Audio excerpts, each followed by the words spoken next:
So I started off the project by using my jigsaw to cut a rough length of walnut that was left over from the bookcase that I finished for my parents. But does that make it any less special that I made it from scraps? Anyway, with the rough length cut, I needed to rip a piece down to about 3 inches, which will be the overall height of the napkin box. And I've gotten a few messages from people asking me to go into a little bit more detail on how I complete my projects, so here we go. Now this stock is a little thicker than 1 inch, so I need to resaw this in half to get about 1/2 inch thick stock. Now, I don't have a bandsaw, so I'm going to use my table saw. Now in theory, I could just raise the blade all the way up, then split the board in half, but that's a little dicey. Instead, I'm going to back the blade down and take a few lighter passes. Oh, and definitely get a feather board like this one from Craig if you're going to try this. I'll start by taking one light pass, then I'll flip the board 180 degrees and take another light pass. After each pass, I'll raise the blade up just a little bit higher until I'm safely able to cut all the way through the board.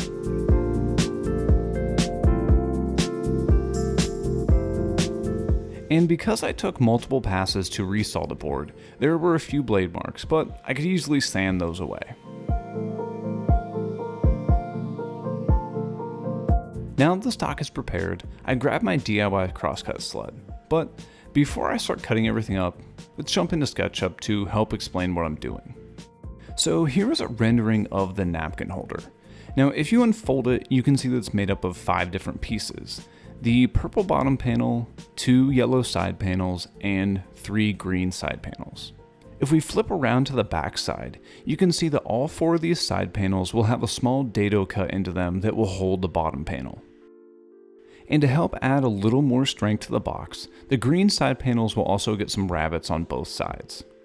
And if all of this seems a little complicated to understand, don't worry, I've got a 14-page full color PDF that will walk you step by step through this entire build with detailed drawings, dimensions, and printable templates, as well as a Sketchup file available on my website or at the link down in the description below.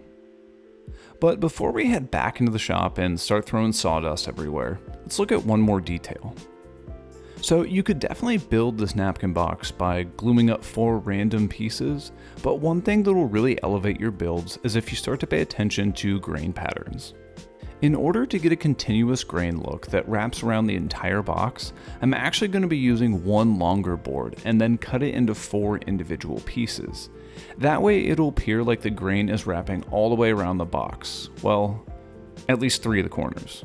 And let's just forget about that 4th one and get back to the shop. I set up a stop block on my crosscut sled that'll be the outside length of the longer 2 green side panels.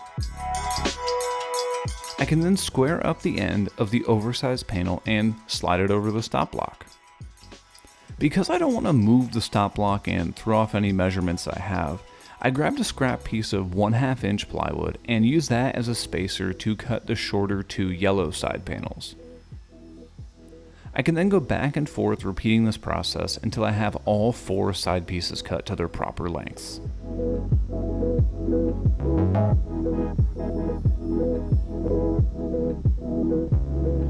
So now you can see that my grain pattern continues all the way across 4 separate pieces.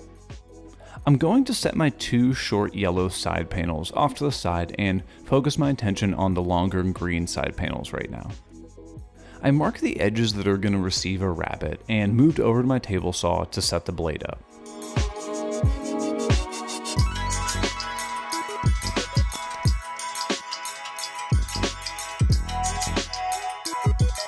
The first cut I make accounts for the width of the rabbet.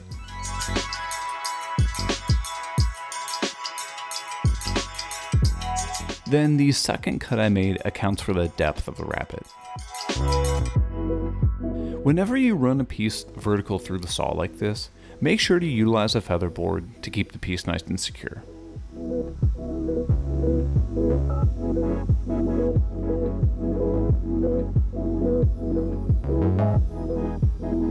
Not feeling confident in that table saw maneuver? No problem. You can do the exact same thing over on the router table with a rabbeting bit. Now let's turn our attention to the two short yellow side pieces. In the planes, you'll get this full-size template and one more bonus design to print out. And while I cut the design out, I want to take a second to thank our Patreon supporters for making this video possible. These are just some of the folks that are supporting me in my goal to taking this channel full time. I truly can't thank you enough for the support you've given me. And if you want to join these folks and support me in taking this channel full time, check out some of the rewards that I have for you and see if it's right for you.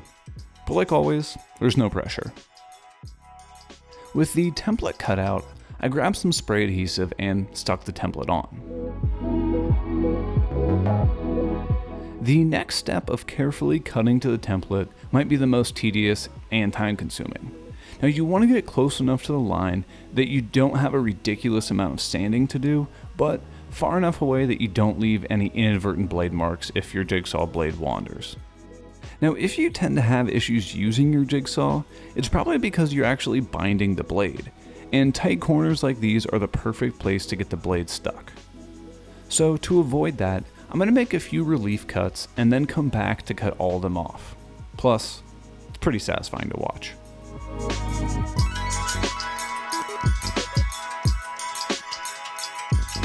With that first panel cut out, I can then trace the outline onto the other short yellow side piece and cut that out too.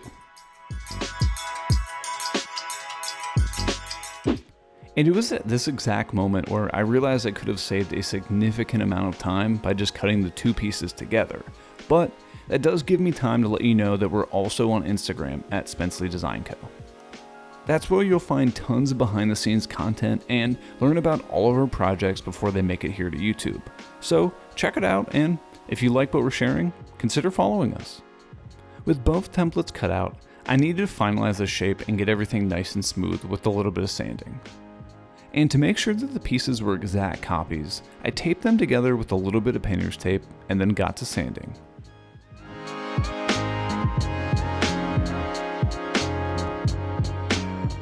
I now have two perfect replicas, but I need to remove the paper template. Now I tried sanding, and while it worked fairly well, one of our Instagram followers suggested that we rub it with a little bit of acetone, and that cut through the adhesive super quick.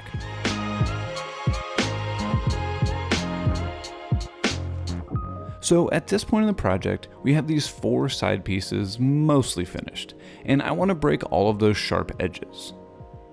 So with all the pieces lined up, I marked out all of the edges that I wanted to break with a little bit of white wax and moved over to the router table where Bits and Bits, the sponsor of today's video, had sent me over one of their new 1978 1/16 inch roundover bits.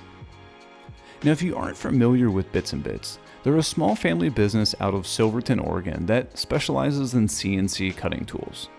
They coat premium white side router bits in their proprietary Astra coating, which allows for higher speed and feed rates as well as 2 times the extended life of the bit.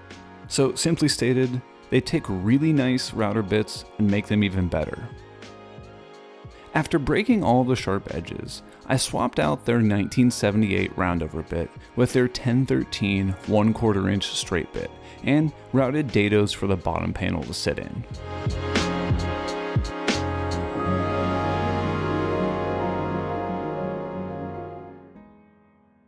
And speaking of the bottom panel, I grabbed some scrap 1/4 inch thick walnut plywood from my shelves and cut that down to a final size of the table saw.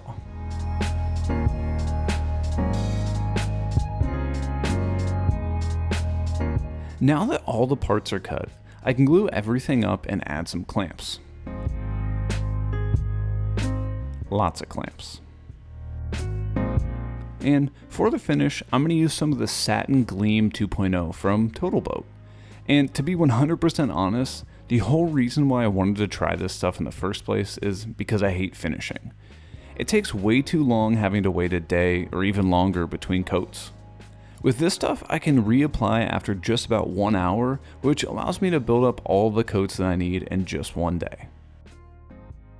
And just like that, this napkin box was finished. This was a fun change of pace from the larger projects I typically build on my channel, but I think everyone needs to throw in a small project that's a quick win to break up the monotony of a build that takes a few weeks to complete. Plus, We all have scrap wood laying around and someone in our lives that deserves a handmade gift for the holidays. And if you don't, make someone a gift that'll give them splinters. Or just give them a really bad Nicolas Cage movie. That'll show them. See you on the next one.